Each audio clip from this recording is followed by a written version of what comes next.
Joe Arpaio, then sheriff of Maricopa County, spoke at the Republican National Convention in July 2016. John Moragatti images for most of Joe Arpaio's 2+ decades as Maricopa County Sheriff, he directed operations from the top floor of a downtown Phoenix tower, worlds away from the jails overseen by rank-and-file deputies.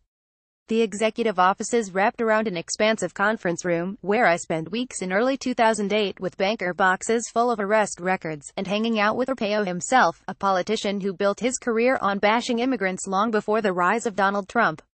Back then, I was working for the East Valley Tribune, then a daily newspaper in the Phoenix area. I had filed a public records request for all documents from deputies' immigration operations. Teamed with Paul Giblin, a fellow Tribune reporter, we were trying to figure out how the sheriff was enforcing immigration laws, and what effect their monomaniacal focus was having on regular police work, like solving crimes. Arpaio had long before achieved national notoriety for making prisoners wear pink underwear and housing them in an outdoor tent city so hot that the inmates' shoes melted. The sheriff's office had spent the previous year carrying out a constitutionally dubious dragnet search for undocumented immigrants. Patrol deputies became expert at inventing pretexts for stopping the load cars that ferried immigrants through the county to points across the nation. Sheriffs descended on neighborhoods where day laborers waited for people willing to pay for their work. Voters repeatedly re-elected Arpaio as he carried out his pledge to transform the sheriff's office into a full-fledged anti-illegal immigration agency. The final chapter of this story is playing out now on the national stage. Last month, federal judge Susan Bolton found Arpaio guilty of criminal contempt of court. In December 2011, another federal judge ordered the sheriff's office to stop detaining people based solely on their immigration status. The agency ignored the judge's ruling and went right on targeting immigrants. Arpaio, who lost his bid for a 7th term as sheriff in November, testified that he had no idea his deputies were blatantly violating the order. Judge Bolton decided he was not telling the truth. As she concluded in her written opinion, Arpaio had demonstrated a flagrant disregard for the court order. Arpaio, 85, is scheduled to be sentenced on October 5, with a maximum potential penalty of 6 months in prison. That is the plan, unless President Donald Trump intervenes. On Sunday, as much of the nation fixated on the events in Charlottesville, the president told Fox News that he is seriously considering issuing a pardon to Arpaio. The former sheriff campaigned for Trump throughout 2016, shares his views on immigration and, in the past, was a supporter of Trump's efforts to raise doubts about former President Obama's birth certificate. Trump and Arpaio share more than one trait. They both rose to national prominence as showmen who cannily worked the press to their advantage. Over time, their media relationships eventually mutated into more combative interactions with parts of the media, and both Trump and Arpaio took to engaging in periodic press bashing. But all those years ago, Arpaio did not treat me as an enemy. After submitting the records request on December 31, 2007, I braced for the kind of belligerent rejection local reporters had often received from the sheriff's office, and the months of legal struggle to come. Instead, Arpaio's public affairs team invited us to come by and handed over thousands of pages of unredacted records. They were pleased the press wanted to write in detail about how many undocumented immigrants the agency was arresting. As we worked our way through the files over the succeeding weeks, Arpaio would pop into the conference room each day, sometimes to say hello.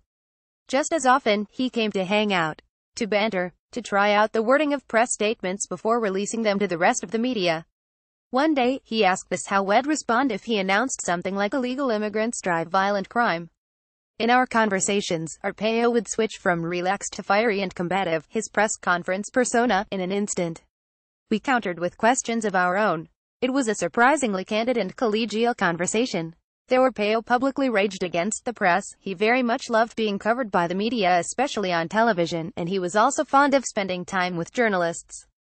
At least when he wasn't having them arrested. But that's another story. Arpaio was puzzled by our insistence that we review every single page of every arrest report. "Can't we just summarize this for you?" he asked. "No, not on this," I said, explaining that we were building a database of the agency's immigration enforcement. Arpaio shrugged. Okay. We were puzzled, too. In moments alone, Giblin and I would turn to each other and wonder aloud, why are they letting us see all this? The documents showed the operations were hugely expensive and relied on practices that seemed obviously unconstitutional. After months of more arduous reporting, we would find that the sheriff's office had stopped investigating sex crimes, depleted its patrol division, and nearly bankrupted itself in taking on immigration enforcement. But those consequences seemed of little consequence. Arresting undocumented immigrants was the point, of course, but even more essential was press coverage of his deputies arresting undocumented immigrants. First elected in 1992 as a tough-on-crime reformer, Arpaio built his reputation on disregard for inmates. Faced with overcrowded cells, he erected the infamous Tent City, an outdoor jail that held the convicts in U.S. Army tents from the Korean War. During Arizona summers, temperatures sweltered well above 110 degrees in the tents. Inmates were caught stealing underwear, so Arpaio had all jail underwear dyed pink in the belief that would end the black market for briefs. Or that's what he told the press, which produced scores of stories about the sheriff and his endeavors. Had been uninterested in undocumented immigrants until 2006, when he seized on rising public anger over the issue, both locally and nationally. Once Arpaio was in the battle, he was all in. Collateral damage accumulated quickly. By 2008, numerous U.S. citizens had been wrongly arrested by Maricopa County deputies, and several filed a federal lawsuit accusing the sheriff's office of racial profiling. The agency lost that case 4 years ago, but its remnants continue to imperil Arpaio today. In December 2011, as the civil suit over racial profiling played out, Judge G. Murray Snow prohibited the sheriff's office from detaining any person based only on the knowledge or reasonable belief that the person is in the country illegally. The direction was simple: no more local enforcement of federal immigration laws, no arrests unless deputies have evidence of a crime other than immigration. The agency simply ignored Snow's ruling.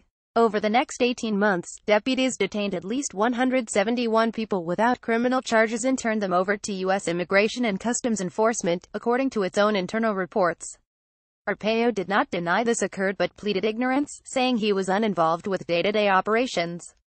In an interview with Fox News over the weekend, the former sheriff said, "I would accept the pardon because I am 100% not guilty." That's not precisely accurate. Records of his subsequent trial show that, in the months after Judge Snow's order, Arpaio implied or explicitly said during 10 different television interviews that the agency was violating it. Further, the sheriff's office issued 6 news releases saying much the same. However, the president's justification for an Arpaio pardon does not rest on his innocence on the charge of disregarding the courts. Is there anyone in local law enforcement who has done more to crack down on illegal immigration than Sheriff Joe Trump told Fox News? He has protected people from crimes and saved lives. He doesn't deserve to be treated this way. Trump's assertion is at odds with our reporting. In the shift to full-time immigration enforcement, Giblin and I found that the sheriff's police work faltered across the board in its mission to protect the citizens of Maricopa County. Detectives shelved dozens of sex crime cases without investigating them. By Arpaio's own admission, the number of uninvestigated sex crime cases eventually swelled to more than 400. Many of the victims were children. Arpaio did apologize years later for failing to pursue suspected sex criminals. But he has remained largely defiant, and consistently on the record about his defiance. The former sheriff summed up many observers' feelings in an interview for The Joe Show, a documentary on Arpaio's tenure. "It's amazing what I say, and what I do, and what I get away with," Arpaio told the filmmakers. "It's amazing." Ryan Gabrielson and Paul Giblin were awarded a 2009 Pulitzer Prize for revealing how Arpaio's focus on immigration enforcement endangered investigation of violent crime and other aspects of public safety.